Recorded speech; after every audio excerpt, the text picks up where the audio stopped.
Welcome to Oh God, What Now, the politics podcast that's bouncing back like some crazy prime ministerial Alan Partridge. Needless to say, we're having the last laugh. This time, the Conservatives are rumoured to be dusting off Boris Johnson to campaign in the fabled Red Wall. What could the simple common folk of Bassetlaw, Wakefield and Workington want to see more than the guy who lied to them last time round and then ran away before he could be punished? And why are the Tories so fixated on the Red Wall anyway? Many of the most hotly contested seats are deep within solid Tory territory, so why are they bothering to defend constituencies that actively hate them? Plus, in related matters, whatever happened to levelling up? A new Public Accounts Committee report can't find any compelling examples of what the flagship scheme has delivered, and only 10% of the £10.5 billion fund has actually been spent. So what was it all for? In the words of key immigration commentator John Lydon, ever get the feeling you've been cheated? Let's meet the panel. First up, hello to Time magazine journalist Yasmeen Serhan. How are you? Hi, I'm good, thank you. And Ramadeen Mubarak. You're always kind of fuzzy around this time of year, aren't you? I am. You can kind of see me drifting slightly. We're about like an hour and 15 minutes to no, an hour and a half to sunset. We still got a bit of time. No, but thank you. I'm surviving. You're doing your best. We'll hold you up. So it is congratulations to plucky underdog Vladimir Putin, who secured 87% of the vote in Russia's presidential election. Of course, the moaning minis of the West called it a pseudo-election and a sham, but they would say that, wouldn't they? However, there were acts of civil disobedience to be seen during the election. Do you think it's shown that Russia's perhaps a little bit more split than Putin wishes it was? Definitely. I mean, I think, look, it was less of an election, more of a coronation. And it's actually funny if you look, I think it was 87% of the vote he purportedly won. In 2000, it was 53%. If you look at every kind of election that's happened subsequently, that percentage just goes higher and higher and higher. So one can only imagine what in 6 years' time 120% of the vote. That's going to go look like 150. Yeah. But yeah, we did see signs of disobedience. There were a number of Russians who heeded the calls of Yulia Navalny, the widow of Alexei Navalny, basically calling for Russians to stage a protest vote at noon on the 17th to kind of overwhelm the polling stations. Some people spoiled their ballots. But to the point of kind of, why Putin does this, I mean, why do authoritarians crave the legitimacy of an election? I profiled Evgenia Kara-Murza, whose husband Vladimir, a dual British-Russian national, currently now that Navalny's dead, I think the most high-profile political prisoner in Russia today. And what she told me was basically that, he needs to have these elections because he needs to kind of make it clear that he doesn't want there to be any alternative, certainly any democratic alternative to him. And that's not just to the people of Russia. He also wants the world to think that as well. So I think that's why that was what this election was about. So it's like an evolved version of the power lie. Everybody knows it's rubbish. Everybody knows it's bullshit, but he can still do it and stand there barefacedly. Basically, yeah. Also with us, we have a journalist who specialises in social affairs and our one-woman housing desk, Hannah Fearn. Hi, Hannah. Hello. So to everybody's amazement, Ofcom has found against GB News in their latest ruling. 2 episodes of Jacob Rees-Mogg's show, 3 presented by S. McVeigh and Philip Davis, were not presented with due impartiality. All the channel has received is a slap on the wrist, no sanctions at all. But GB News has clutched its pearls off, saying it's deeply concerned. Ofcom is obliged by law to promote free speech and media plurality and to ensure that alternative voices are heard. Did they actually want judgments like this? Because it kind of shores up the idea that they are the alternative voice, Yeah, I mean, they love the idea of the kudos of being cancelled. That's what they thrive on. And they also, I think, fetishize the Fox News model, i.e., the American system where libel doesn't exist and you can basically say anything you want. And they'd love us to have a bit of that, even though we're absolutely the opposite. Obviously, we're in the country that's probably got the worst libel record if you want to get away with saying things. So this is their way of testing the system. And what I find really surprising is why do MPs play along with this? Ofcom is sort of toothless and pointless. And like you said, it's delivered nothing but a slap on the wrist. There's not even a fine. So what's the point of it? If it can't actually make something happen, it just delivers tellings off. Why does everybody just persist in nodding along? It's a frustrating system. It certainly is. Completing the panel, it's journalist, author, and jonesing former vapor, Marie Leconte. How are you? Hello. Do you have a fag? Are you now looking around the table and everybody just looks like cigarettes, like on Father Ted? We're all sort of changing. So I've generally started noticing every single smoker on the street when I Right. did not used to do that. So I feel like that quite sweet thing when you see in movies, like a woman is quite like broody and wants a kid and looks at all the prams. That's me and Tabs. That I'm looking at every smoker going. But you're also looking into prams and seeing a lovely bouncing cigarette. But I want to ask you political things, Marie, because that's why you're here. So the latest, Fine. yeah, all right, okay, all right then. So the latest Conservative MPs to decide they don't fancy standing in what's probably going to be the Christmas Day election are former Chairman Brandon Lewis and Armed Forces Minister James Heapy. We are refreshing Conservative Home's list of who's not standing like it's the Glastonbury tickets page. Are these people just in a race to not be the next Portillo? I think yes and no. I think the first thing, so especially looking at someone like Brandon Lewis, like he's been in cabinet before. It seems unlikely he'll be in cabinet again. He's been an MP for quite a long time. He's done quite a lot of stuff. So why not kind of call it a day? And I think even James Heapy, I think, is quite a good bloke, but is a Minister of State. Maybe could have made it to cabinet. Maybe not. Who knows? Like we don't, and we'll never know. But I think so. I actually do. I have permission to have quite a spicy take. Go on. So I think lots of people look at all those MPs standing down, and especially the kind of like big and medium-sized beasts of saying, well, back in the day, the House of Commons used to be full of politicians who'd been there for ages, had all this experience, and and they were wise, etc. Why do they always leave? And then about 2 breaths later, they'll be like, well, of course, MPs should not be able to have any form of second job, and of course, they should do an incredible amount of kind of casework in the constituency and do every fucking fate and every little thing in the seat, and also should be in the Commons for every single vote and somehow speak in every debate. And they don't really see how those two things, the reason why so many impressive, clever, accomplished people stayed in the Commons for decades was because no one really gave a shit what they were doing there. So they could afford to kind of come in and out and occasionally be like, oh, that's actually a debate I fancy, taking part in. Then be like, actually, I'm going to go earn some money for a bit, like 2 days a Go week. work for Raytheon for 2 days a week. No, but generally, and I think that's the thing, like you can't have. And it's fine if you decide, okay, but actually we do just want MPs for kind of like super councillors and the rest of the time are tethered to the chamber. But in that case, you should accept they're probably not going to stay for very long. They're probably 10, 15 years at most. Or you really want that experience on the green benches, etc. And then you accept that actually you probably need to keep them on a slightly longer leash. So that is my spicy take. That's pretty spicy. Or pay them more. Or I pay them more. think they get bored as well. And I get, if you've been a Secretary of State, if you've been, you've been in one of the great offices of state, being back to being a backbencher and having a whip, being like, can you come vote on this? And then generally maybe meeting some lobbyists in Portcullis House, every other Tuesday. That's not a fun life. Like that, I think Fair I do point. get. I think it's not just the money. I think it's also doing other stuff. I want to ask you one more thing before we move on to the main stuff. Penny Mordaunt as the extra time Prime Minister, let her go on for 5 minutes before the final whistle. What do you think about this, or what are you hearing about this install Mordaunt? Nothing, because I don't think it's really. I think it's just that politics abhors a vacuum. Westminster abhors a vacuum, and there's nothing going on, like legislation-wise. I think that the most important story, the most relevant story to that Penny Mordaunt stuff, is the story that came out recently that showed that Parliament is sitting less than we see any other Parliament in the history of whatever. Like again, weirdly coming back to what I was saying earlier as well. MPs are really bored because there's nothing going on, and they don't really have a job at the moment. So what they're doing is gossiping. Like, no, I think that is literally it, and it should not sort of be taken seriously at all. It's just, sort of like high school students starting to gossip when is the last week of school before the summer holidays. So I'm never going to get to use my Mordaunt on the dance floor headline, or my one does not walk into Mordaunt headline. Nice, God. Maybe in opposition, we'll see. We'll see. Knows? Penny for her thoughts. Before we start, a bit of news about our Patreon support drive, which is going really, really well. Last week, we asked people on the old £2 tier if they consider moving on up, like Curtis Mayfield, to the £3 tier. Not a lot for you, but a big difference to us. And we were really overwhelmed by the response. Loads of people did it. Thank you so much. And if you haven't done it yourself, why not join them? As we've explained a couple of times, there is a bit of a chill wind blowing through the podcast world right now. So we have to rely on your backing a little bit more than we used to.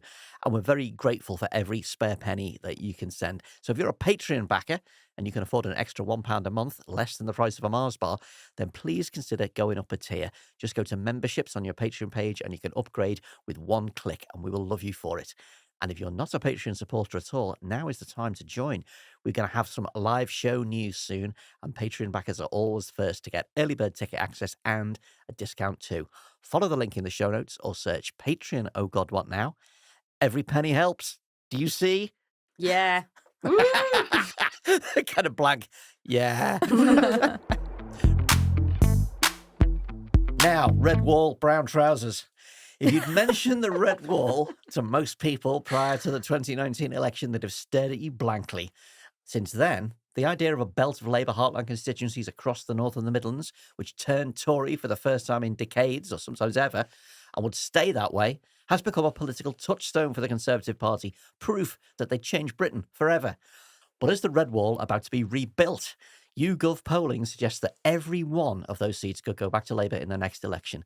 And why are the Conservatives wasting time and energy to protect its seats there, which often don't have the most scintillating MPs, instead of protecting under-threat constituencies right in its core regions? Marie, why did the red wall become so central to the Tory kind of identity self-myth over this parliament? Was it just a snappy phrase that kind of got over? I think it was partially that. So I think at election time or in the kind of run up to an election, there's always going to be, or like just after an election, always going to be some constituency people, the papers talk about and MPs talk about. So, Workington man, Mondale man, was it Worcester woman, etc. They love that so They're much. They're always alliterative as well, aren't they? They are. And I think, so we've moved on to walls Darlington now. I think, dude kind of thing. Because I like that, now we've got walls. So obviously we've got the red wall, we've got the blue wall, we've got the coastal wall, we've got the etc. But yeah, no.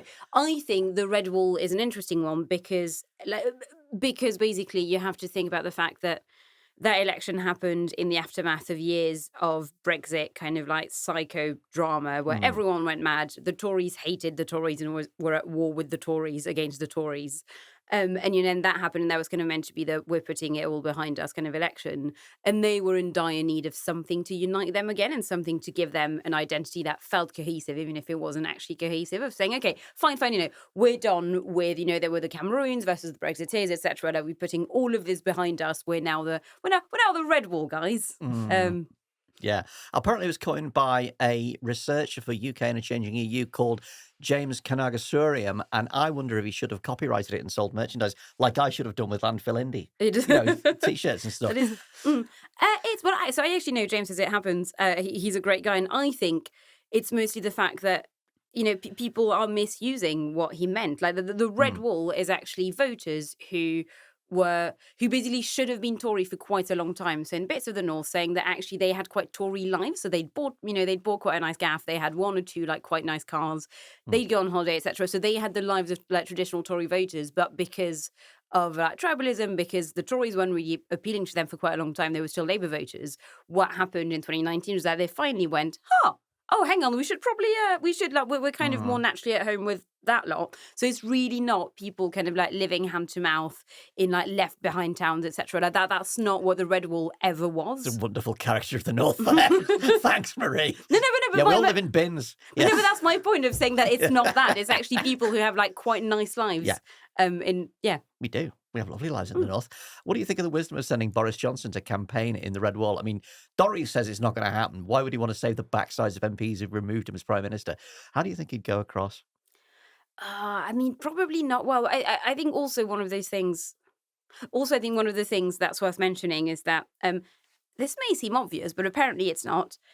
Britain is smaller than the United States. We can follow that up with Yasmeen shortly. I don't know. Yasmeen may know this. It's quite specialist, but it is geographically smaller and there are fewer people. But I think, as ever, like the way people talk about the Red Wall, they're like they kind of compare it to US politics and the kind of like the Rust Belt and the forgotten, sort of like places and stuff. And it's like, again, England especially is really not that big, and actually Red Wall voters, if you look at lots of data, are not massively different from the rest of the country. So I think saying, oh well, Boris Johnson, is the Red Wall whisperer, and it's like, well, no, because the public hates him and the Red Wall are the public. So it's not, that's just a really weird, I just had it whispered to by that guy with his, described to me by somebody as smelling like the back of a watch. Oh, God. Yasmeen, thanks for that.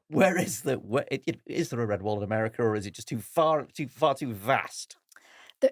There's not a red wall that I'm aware of. There is a blue one. So, and I actually didn't know this until very recently, but the blue wall is what we refer to in the US of like 18 Democratic states and I think plus DC, that have consistently since, say, 1992, always voted Democrat in every presidential election. And this was a term that I believe was coined by my former Atlanta colleague, Ronald Brownstein.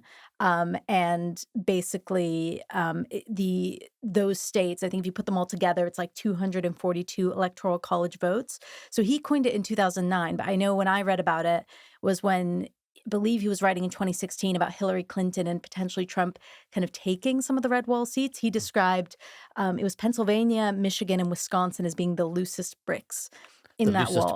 The loosest bricks in the wall. And those happen to be the states that Trump won. So he took some of those blue wall seats and then, of course, was elected. You know what this is? This is the problem if you've got your colours the wrong way around. It's like having cheese and onion crisps that are blue, right? We've got the red wall and it's Labour. You've got the blue wall and it's Democrats. Very confusing. It is. We should coordinate more. We should. Whenever, I mean, the sort of most similar areas what you're describing there that I visit is upstate New York, because my family's from around there. Everybody thinks New York, Manhattan and helicopters. It's not like that. It's like poor. It's kind of, clearly that sort of neglected part of America. People are amazing, really lovely. Every front yard has got a Trump poster in it. Is there any kind of is there anything we over here can learn about America's equivalent? I mean, my only experience in upstate New York was accidentally getting a flat tire en route to a wedding in Vermont. Right. Which I believe is probably maybe a bit more blue. I'm not sure. But not my side of America. I'm from the definitely blue wall state of California. Yes. But when we were trying to get the car fixed, we were at a place that was directly across the street from a gun store. Classic America. And there were loads of like Trump signs and stuff, which again, if you think to your point, New York, you think that's like kind of classically Democratic stronghold. I think the difference here is that, of course, when you look at the electoral college map, take Nevada, for example, like it'll be loads of red, but then those little dots of blue that are in the cities. So I think, even when you look at something and like labeling something a blue or a red state, oftentimes it can be completely red and just have those little pockets of blue. But to the point that Marie was making, those big pockets of red, it's not like there's loads of people who are being disenfranchised. It's just that there's very few people in those areas outside the cities. I don't actually know. Remind me of your question. I think I've just gone on it. Like, can we learn anything from it? But it's okay. I'll just jump in with something else. I can't wait to see the Charming Road movie, which is you get a flat tire on the way to a wedding in Vermont. I almost missed the like. We were genuinely like we missed our hotel booking because this was like sort of, it was one of those places where they had like a booking check. I didn't know a check-in deadline. I didn't know this existed. So we very nearly had nowhere to stay. That's definitely not the I'm not going to spoil the ending because that's for the screenplay. We'll workshop this one. It's definitely got legs. Hannah, in our red wall, did the Conservatives mistake a one-off vote to make Brexit go away and also to make Jeremy Corbyn go away as a game-changing, life-changing, permanent sea change? Yes. But did they mistake it? I'm not sure they thought of it as anything other than a short-term blip. I don't think they really believed they were going to hang on for decades. They might have hoped so, but I imagine that they could have predicted what's happening now. However, they also mistook not just a vote against Corbyn, against Brexit, everything you mentioned, but also a vote against coalition politics too. People forget, because of this obsession with the term red wall, that some of those constituencies they've never been Conservative, but they weren't permanently Labour. They've been Lib Dem previously, particularly during the coalition years. Redcar is one of those. So it's more of a big sort of FU to the whole system, that nothing was working for them. And, this was the time to throw it off. But I don't, this idea that we've created this permanent monolith that will never go away is very strange. I don't understand why it's become this kind of fantasy of British politics so quickly. It's just sticking around. Yeah. I mean, when we were talking beforehand, I was sort of wondering aloud, if the red wall is so important and the Conservatives are, it's so integral to them attempting to maintain some kind of a majority. Why haven't they shifted any better talent than what's there at the moment? I mean, it's just a world of Scott Bensons and Lee Andersons. Yeah. It's not that the Tories are only capable of producing idiots in these areas. It's that they haven't invested in those areas. They don't have the local pipeline. They're scared of sort of throwing in London types because they saw what happened in Stoke to Tristram Hunt on Labour. Mm. They don't want to repeat those mistakes of putting poshos, from Surrey into important constituents. So they've chosen local people, but often local people who've had no background in politics and have sort of thrown themselves into it as a bit of fun. Yeah. I think it's also worth saying that a lot of those MPs won, but were not expected to win at all. And like every party, every election will have lots of like weirdos and kind of like, gap fillers in seats they were never expected to win. And then it's like, and like 97 to an extent had a similar thing as well of like lots of Labour MPs going, oh, you're not the sharpest tool in the box. So I think it is partially that as well. Yeah. Well, Labour are going to suffer the same thing now. Whenever it happens, they're having to find good candidates for They all everywhere. seem really boring, though. My worry is that actually I'm not sure we're going to get that many like mental MPs. I think Labour actually got really terrified looking at the 2019 intake and like Tory intake, and is now being very careful about selections, which is annoying. I feel like it's quite fun to have a couple of nutters, like a smattering of nutters. The 2017 and 29 intake for Labour were not the most. Not great. There was a few absolute clangers in there. Yeah. I would say though it's quite fun for us, but it's not very fun if that's your constituency MP. Yeah. Oh no, I mean you're saying they're going to be quite boring. I'll inject the boring into my veins. I like quite enough excitement. I'm a fragile person. I cannot deal with much more of this. Marie, we are, the idea that, the Conservatives are banning the Red Wall, terrible, is central to the Tory rights campaign to take control of the party. When Danny Kruger and Miriam Cates launched the New Conservatives last November, they said, the Conservative Party now looks like it is deliberately walking away from the coalition of voters who brought us power with a large majority in 2019. Are they right?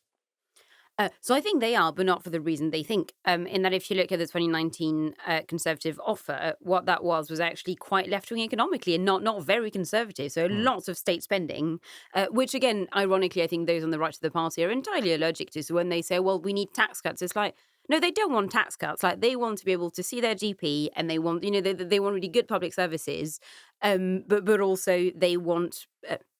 No, but they just want the state to spend lots of money so their lives are nicer. So I think it is that weird thing where they say, well, we're abandoning the Red Wall. And it's like, correct. So they're like, so let's abandon them even further. And it's like, no, what? Hang on. No, so I think, that they're not entirely wrong. The other thing I think worth mentioning as well is that, and I think anyone who was looking could see that on, the next day after the general election.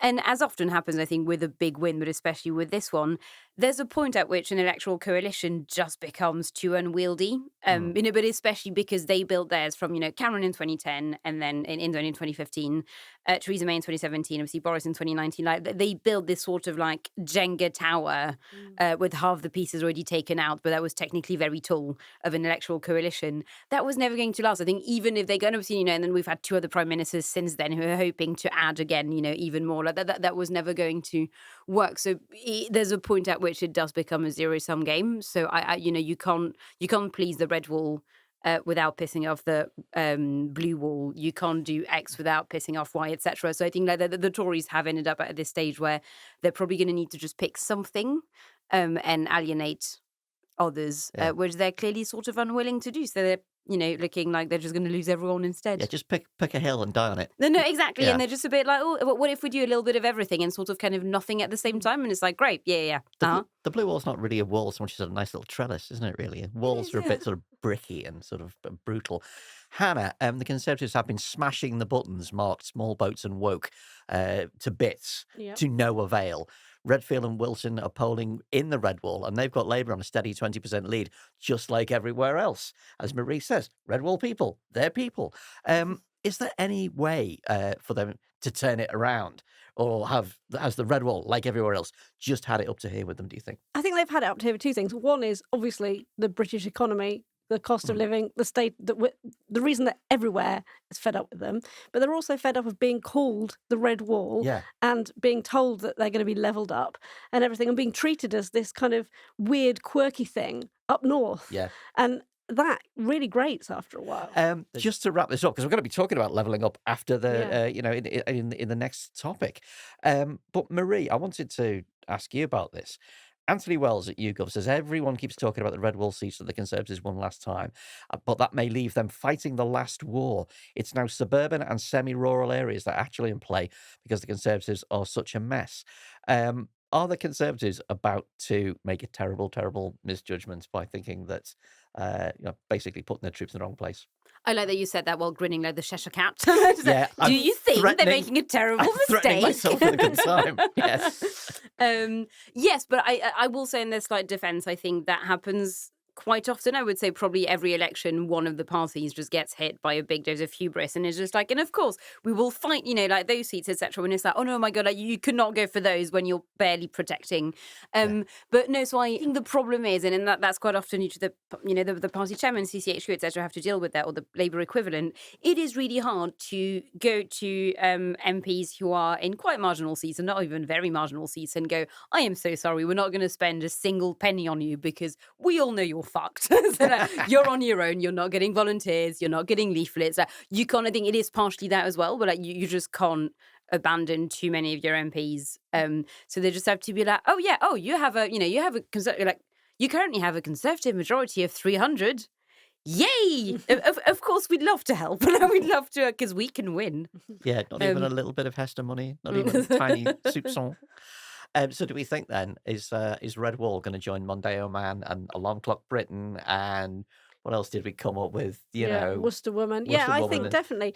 I mean, just the point that Marie made earlier, you're saying about suburban and semi-rural areas. These are actually within the Red Wall as well.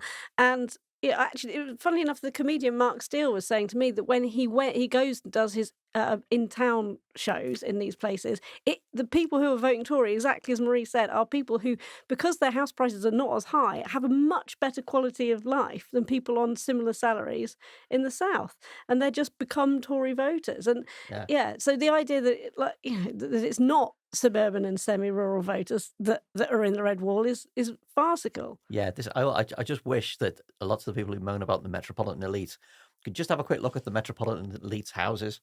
They're like little boxes. Yeah. We live like hamsters. It's terrible. Next up, time to choose our hero and villain of the week, who will be joining Margaret Thatcher, Osama bin Laden and Hitler in the V&A's gallery of villains. They really did this at the V&A, and they got a whole load of stick for it. And who is this week's Kate, Princess of Hearts and Funny-Looking Fingers? We're going to start with Yasmeen. Who's your hero of the week and who's your villain of the week? My hero of the week is Chef Jose Andreas. And the reason for that is his charity, the World Central Kitchen, has recently successfully basically sent a boat from Cyprus to Gaza directly. I think it's the first time that anyone's bypassed the blockade of Gaza that way and delivered 200 tons of aid. Wow. Bad news. It's kind of a drop in the bucket for what they need. But, and it's also completely inefficient with the airdrops. However, it was really quite cool to see. And he did that in cooperation, I think, with the UAE and Jordan and stuff like that. So it wasn't just him, but it was his organization and a really incredible way of doing it. And he's talking a lot about getting more food to the north, which just today was announced is basically may already be in famine. So not just it's on the brink, but it actually may already currently be in a state of famine, according to the IPC. So he's my hero. Villain, I'm going to go with the House of Representatives because they're trying to get rid of TikTok. All of them? It's that or Steve Mnuchin, who the former Treasury official Trump, who's said something about trying to get a consortium of people together to buy TikTok. I don't know how I feel about him. I mean, even if it wouldn't be just him having TikTok and Elon Musk having Twitter, I just feel like it's one of the few good social media applications left. Please just leave it alone. Even though it's China absorbing... have our data. It's fine. No, just as long as you can see a dancing kitten, you're happy with the Chinese controlling our minds. I just don't want them to ban it. But then again, I don't live in America anymore, so I'm just fighting for my compatriots from afar. But I'll be okay. Well, this is Britain's future as some kind of dark web data haven where you can watch whatever you like because we're not in the EU kind of thing. Okay, Hannah, hero and villain. Okay, my hero is Banksy, who has popped up and done another nighttime flit. He's done a mural of a tree in Finsbury Park, which is basically a massive, you have to look at it online, I can't really describe, but he's done the sort of leaves of a tree as a massive paint splash behind a cut back stump of a tree. So it looks from a distance as if there's a tree, but when you get close up, you can see it's just a painting. Now, I like it because I've no idea if this is what he meant or not, but it looks a little bit like the Tory oak tree. And I like this idea that far away, it looks like something, and close up, you realise it's all a complete sham. So Ooh. I like that. Amazing. My villain is mortgage lenders in general. They We're getting are really general today, aren't we? The whole Yes. answer is all all mortgage. mortgage lenders. They're all at it. They're all pulling deals after less than 2 weeks of availability, which means that those people who are going through the process of trying to get a mortgage now have to make a decision incredibly quickly before they lose that deal. Obviously, it's a nightmare to buy a house without this. Sometimes people only have hours to make a decision that's going to impact their life for at least probably 5 years, because sometimes longer. And it's just the biggest decision you'll ever make. And to be told you've got 6 hours to make it is just, I think, grim. Pressure selling. Yeah. Incredible. Right. Marie, hero and villain. So my hero is Level Up, which is a feminist group which had been campaigning to stop pregnant women from going to prison. And actually they've succeeded. So as of April the 1st, the guidance from the Sentencing Council for England and Wales is going to be updated, and pregnant women will be less likely to get incarcerated, which is like good news for the woman, but obviously like even better news for the babies. And I think it is one of those feminist causes that's really not very popular. It's not really glamorous or sexy or anything. And, and they're not the ideal like women going to prison, and not the ideal kind of, word, like, are not the kind of ideal sort of like figureheads or like fighting for feminism, etc. But I think that is such an important issue. And like quite often as well, even pregnant women who go to prison end up in like specific facilities for women and babies. But more often than not, they end up losing custody of the babies. So hopefully that's going to change. And I think, that's a really, really well done to those campaigners. And my villain is also actually quite general. It's NHS hospitals. Well, all of them. Hang on. Yeah. Well, so the NHS, oh God, I'm going to have to say the word. So the NHS ombudsman, I hate that word. I've got to say, that's the best pronunciation of ombudsman I've ever heard. How do you say it? Ombudsman. I But like it much better. ombudsman, though. I'm going to Say say it that. your way. Have it your way. The NHS, OMBUTSMAN. Try and say it. Ombudsman. Ombudsman. I can't, I don't know why there's a weird thing with my mouth. He said, and actually it might be a woman, the lady ombudsman, the ombuds lady. God, I'm losing my mind. So according to the NHS Ombudsman, ministers, NHS leaders and hospital boards are doing too little to end the health service deeply ingrained cover-up culture, as well as victimisation of staff who turn into whistleblowers. And that culture, they added, leads to avoidable deaths and families being denied the truth about their loved ones, which I do think, and again, this is maybe another slightly spicy take, that that stuff needs to get talked about. I remember talking to a lawyer a few years ago who said that quite often he would work with people, who'd had that horrible stuff happen to them in NHS hospitals. And we're talking about maybe going to court and suing the hospital for those horrible, terrible things. But then would always go, but it is the NHS. Like, the nurses were lovely, and it is the NHS. And that lawyer being like, no, but like, these are people who suffered from like really traumatic things. But because there's that weird attachment emotionally to the NHS and to like our nurses, they didn't do it, which I find really frustrating. So I think we need to occasionally move on from that kind of veneration of the institution and look at the fact that, quite often they do behave quite appallingly. Okay, it's a tough choice this week.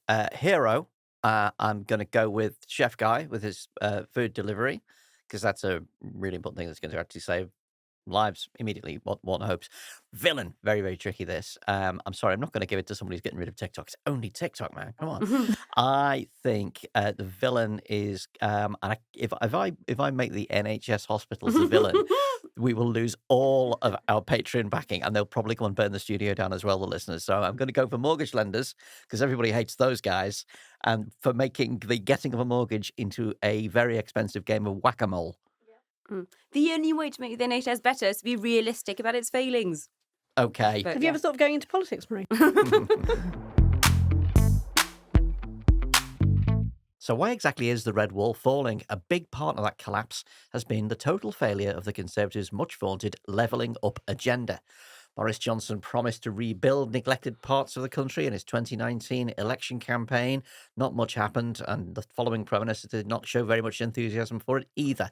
Now, the Public Accounts Committee has just reported that barely any of its 71 shovel-ready projects that were supposed to be completed this month are on track.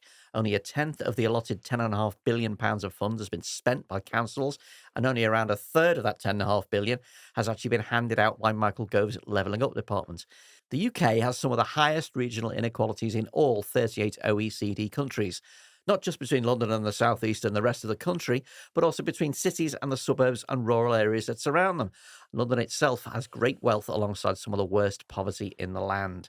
Hannah, levelling up, it's just been hammered around as a slogan, seemingly has vanished from the Yeah. agenda since it's been rumbled. What exactly was it supposed to be outside of a slogan? Okay, it had a bunch of missions, Yeah. which had clear targets, although some of the targets, to be fair, were quite woolly in the first place. But it was on things that you would imagine: education, skills, health, housing, and these are the kinds of things that it committed to. So on education, that 90% of children would achieve their the expected standard of primary reading, writing and maths by 2030.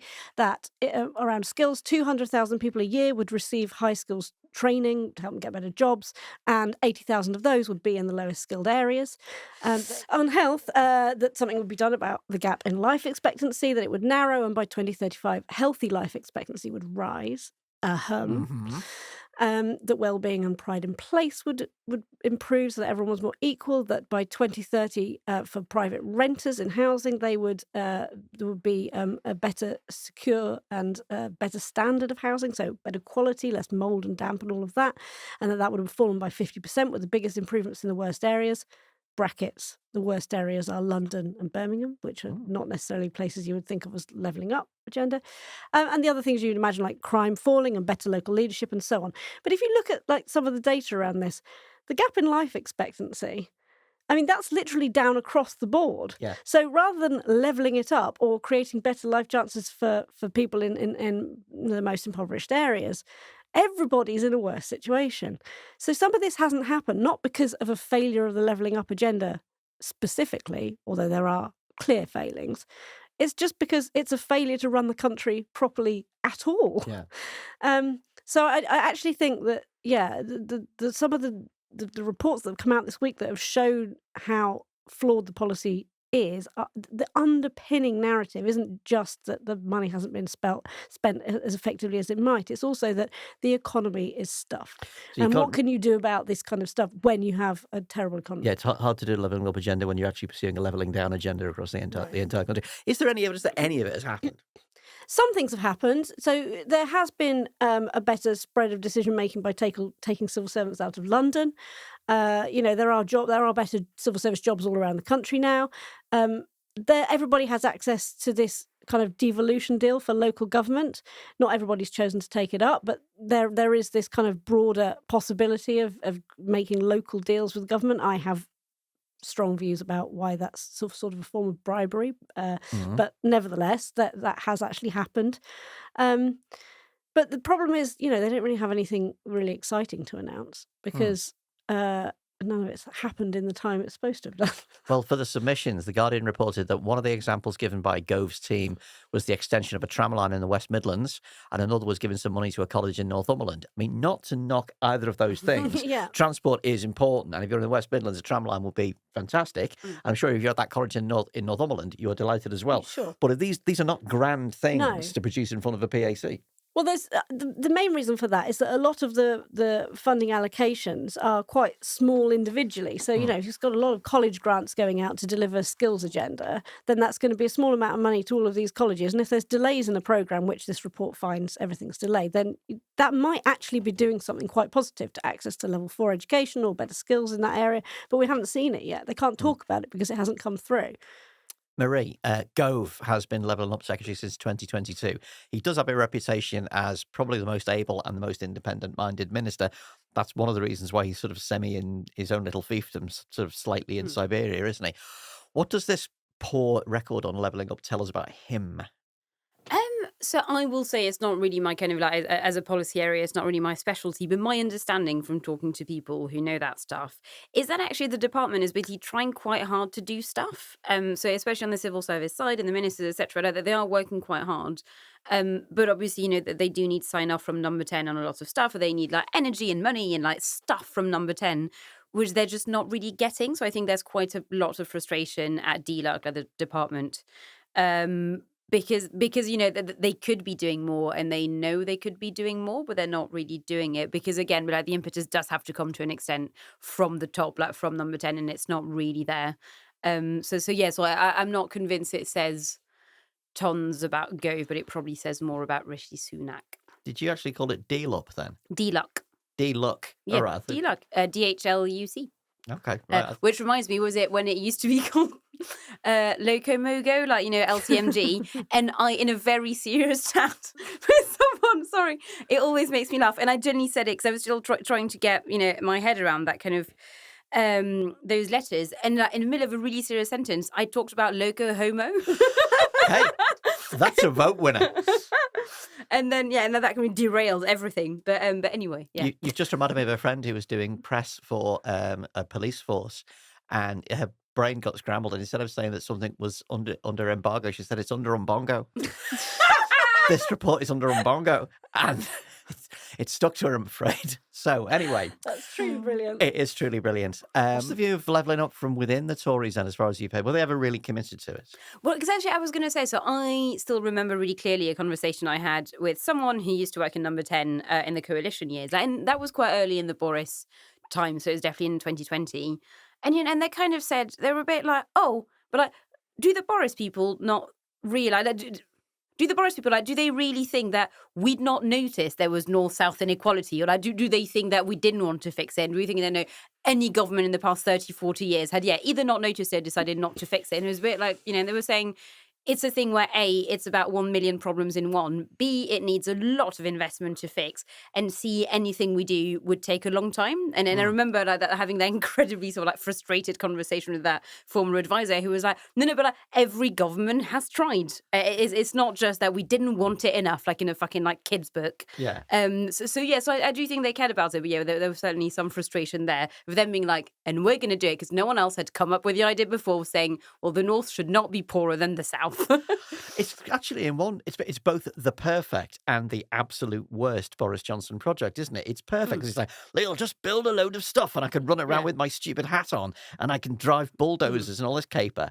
But actually, you don't fix it that way. It's a details issue. Yeah. And what are you, Boris? You're not a details person, are you? I don't know. I can't remember. Am I not? No, you're not a details person. So it's both perfect and the worst of the lot. It is.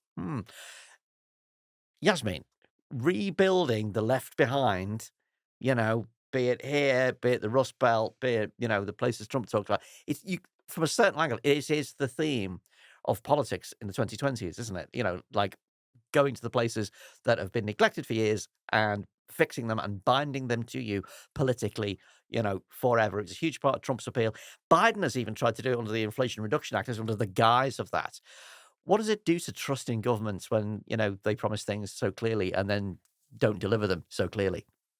I mean, to the point that Marie was making, I mean, even if you look at something like Inflation Reduction Act and kind of all the big sort of ambitious things that Biden is trying to do, I mean, a lot of these things, changing the built environment, like these projects can be very slow going. So, it's one thing to promise it in a campaign and to pass this massive legislation, but then you have to deal with, and I mean, I don't even know the ins and outs of all these particular things, but some things might be going well, some things might not, but I mean, these are not things that you're going to achieve in, making better parity between the North and South is not something you're going, I mean, in the UK context, but even in the US context with kind of Build Back Better, building back better is great. Building back faster, however, is kind of more difficult. And it's not something you can achieve, I think, in 4 years. So it's tricky. They're saying the right things, but I think actually, to Marie's point, implementing them proves quite a lot harder. I mean, I think in terms of its impact on trust, I mean, I was even just taking a look at the polling because I was interested in saying what, where's the state of trust in America and how has it changed? And what's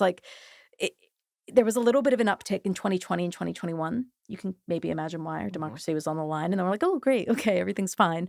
But it's actually sunk back down again to as low as 15%, I think, in average trust in government. But it's never really been particularly that good. It's only really been high in the 70s percent. I mean, in, the 70s, or I think it started declining in the 70s. I mean, I looked at the UK figures, and that's actually quite similar in terms of trust in Parliament. It's about low 20s. So I think it's the case where I think it's almost maybe a vicious circle where people already didn't have a lot of trust in government. These parties come in and make all these grand plans, and either they fail to implement them or don't implement them fast enough. And it's just, but I mean, I think what polls also show, which isn't particularly surprising, is people's trust in government, especially in this sort of partisan era that we're in, tends to be higher when your party of choice is in power. So I think a lot depends on, kind of the sort of how partisan are things, and are you just happy when your people are kind of in charge and you're willing to cut them a bit more slack? Yeah. Or is it the case that you already didn't have trust in them and it's just very difficult to do these things? And if they can't achieve them quickly, Yeah. it goes further down. I mean, the intensely frustrating thing for the Democrats is that objectively, Biden's doing quite a good job on the economy. The economy's in great shape, and you would not know this at all from the polls or in the way it's reported. He's getting absolutely no credit, which makes you think, A, what the hell is he supposed to do? And B, what are the voters looking at instead? And they appear to be looking at politics taking place in a kind of fantasy confrontation between good and evil, rather than, we were told incessantly it's the economy, stupid. Well, here's the economy, and nobody cares. Yeah, I mean, I think it's a good point, and I think that kind of comes down to the fact that, and there are a lot of factors at play. I mean, I think a lot of it's also lived experience. I mean, I haven't lived in the U.S. for quite some time. I know that grocery prices are also a thing, apparently. But yeah, I think we, at the end of the day, the U.S. is so terribly divided. And unless you have the thing is, 2020 saving democracy was really compelling, made even more compelling after January 6th. Unfortunately, this seems to be more of a kind of traditional campaign. And this time Biden's fighting as an incumbent. And so even to your point, if it's right that the economy is actually going quite well, and he has a lot of good things to point to, he's still defending a record against someone who, well. Yeah, who's offering all kinds of Yeah. fancy stuff. Hannah, a railway question, because you like railways. Pulling HS2 was one of the biggest embarrassments of this government. It seemed to be a really clear message that the North just doesn't count. Is it too late for any Conservative government to persuade voters that levelling up was real and not just a slogan? I mean, the clock is almost run out. Well, I think it's too late for a couple of reasons, because it's not just about levelling up. It's that, yes, levelling up was just a slogan, or it was promised too much too soon that it could ever deliver. But then so was the Northern Powerhouse under Osborne, and that failed to deliver too. Yeah. So it's like a double record of failing. Every time I Who pull into- remembers the Midlands engine? What? Sajid Javid's baby. That Because I wasn't- do. Wasn't that just an episode of Thomas the Tank Engine? You just made that up. In Northern Powerhouse, you mentioned that. Every time I pull into Lime Street Station in Liverpool, there's a train there with Northern Powerhouse on the side, and you see people on the train going, what the fuck is that thing? Well, and nobody remembers. Nobody And then the other remembers. thing that's a slogan as well is shovel ready, because that's been, thrown in front of every single one of these. And the reality is the shovels weren't ready, and that's why none of it's come to fruition. So it's all sloganeering, and none of it was based on reality. The interesting thing about levelling up, though, is that everybody's conflating it with the Red Wall, but actually it was a much broader policy. So Tim Farron has recently been criticising the government for focusing some of their investment on housing around Barking and around Canary Wharf, which has obviously changed massively post-pandemic because none of the bankers have come back to work. I think he's completely wrong about that, because Poplar and Barking are among the most deprived areas in the country. And the whole point of levelling up wasn't supposed to be like, let's sort the Red Wall. It was supposed to look at these pockets of deprivation where they exist and make sure there's equal opportunity everywhere. So I think that it's frustrating to watch the criticism be conflated with all the problems that the government got in the Red Wall as well. Yeah, it's really stark if you ever visit the Isle of Dogs. When you come to the top of the Isle of Dogs and you cross the Yeah, big motorway, absolutely. it's like, look right, capitalism is pumping and glowing and everything's made of glass. Look left and it looks like the 1930s. Absolutely. But on top of that as well, the capitalism that was once pumping and primed and amazing. Yeah. I went to meet an editor for lunch in Canary Wharf the other week, and it was on a Monday lunchtime, and the place was absolutely deserted. The restaurants were empty. So that whole area is going to have a complete rethink post the whole working from home hybrid situation. This town is coming like a ghost town. Pret a Manger has been closed down. Finally, Marie, are you expecting much better from Labour? Yes and no. So I think yes, in the sense that surely it can't be hard to have a number 10 operation that's a bit more willing to do things.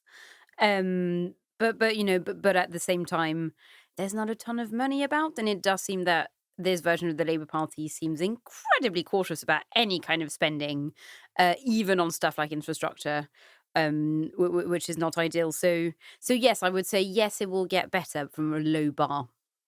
Things can only get better.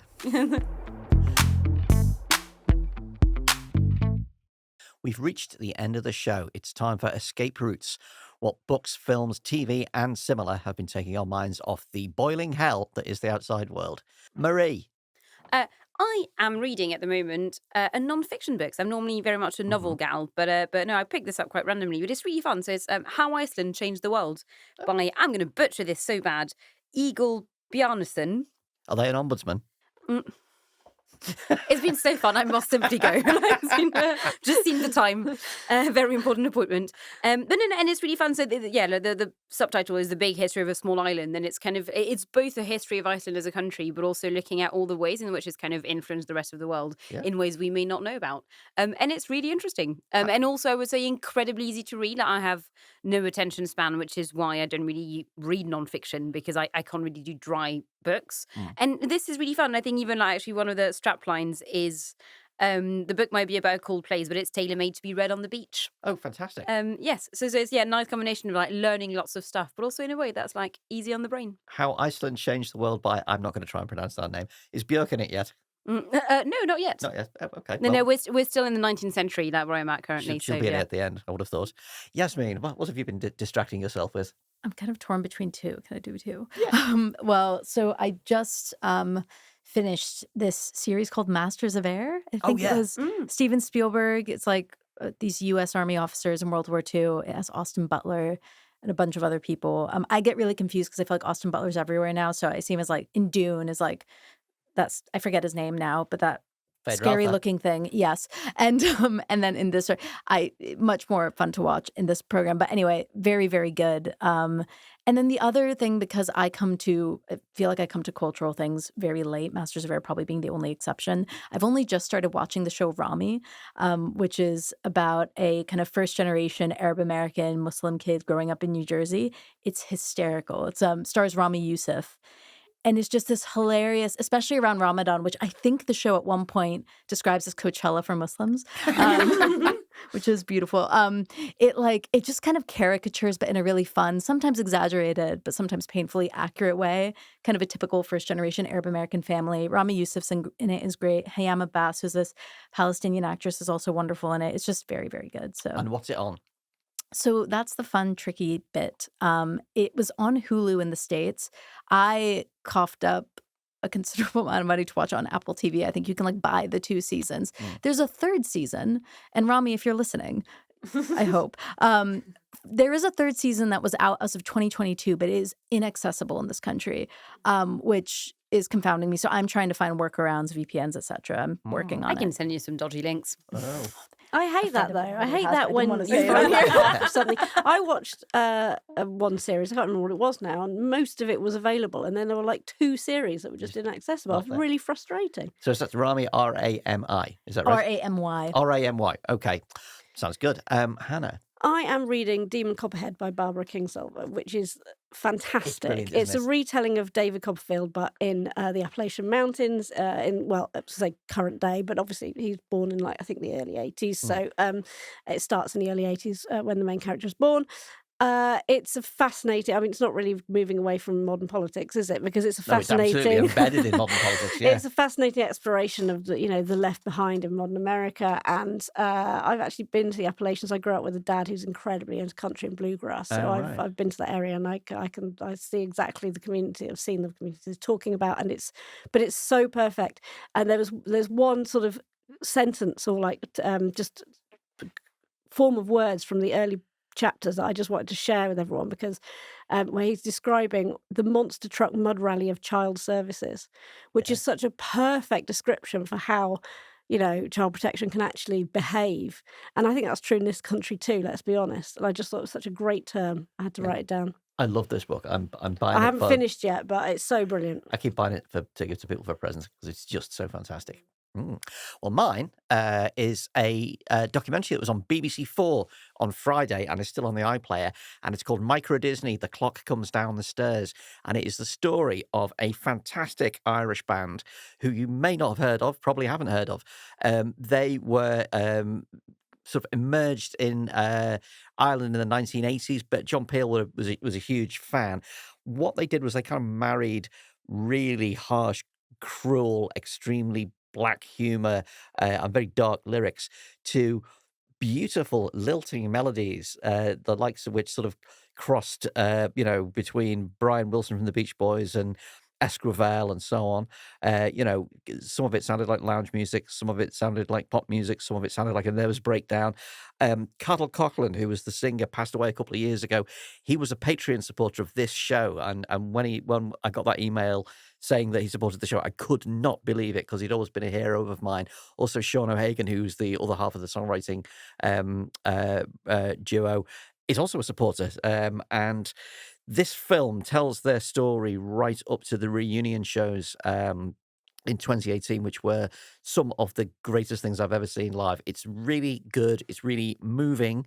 I love the stories of people who never quite make it but never give up.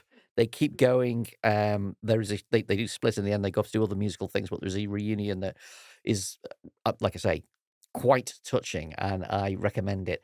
I'll put a link to the iPlayer thing in the show notes, and I might make a little playlist as well in case it turns people onto the brilliance that was Micro Disney, who deserved to be properly remembered. And that's the end of the Tuesday edition of Oh God, What Now? Thank you, Yasmeen. How long before you can have something to eat? Like 45 minutes. 45 minutes. It's okay. Excellent. I brought some dates, so I'm all set. Nice one. Thank you, Marie. Thank you. And thank you, Hannah. Thank you. Oh God, What Now? We'll be back on Thursday for our Patreon backers and Friday morning for everybody else. Don't forget, it's not time to put your clocks forward yet, but it is time to put your Patreon backing up. If everybody on the £2 tier went up to the £3 tier instead, it would make a huge difference of a great deal of money to us, and it would help us keep the lights on. So follow the link in the show notes and upgrade right now. And if you join Patreon, you will get a shout out from the panel like these. Hello, and many thanks for your support to Chris Hick, Claire, and Nick Loss. Bienvenue et merci beaucoup pour votre soutien at Chris Stevens, Natalie Taylor, and Matt Legg. Hello, welcome aboard, and a big thank you from me to James Wise, Daniel, and Rick Allen. And finally, a big shout out from me, and thanks for helping us to pay the rent to Daniel Wright and returning supporters. Welcome back to Lee Brookshaw and Jonathan Spence. We will see you next time.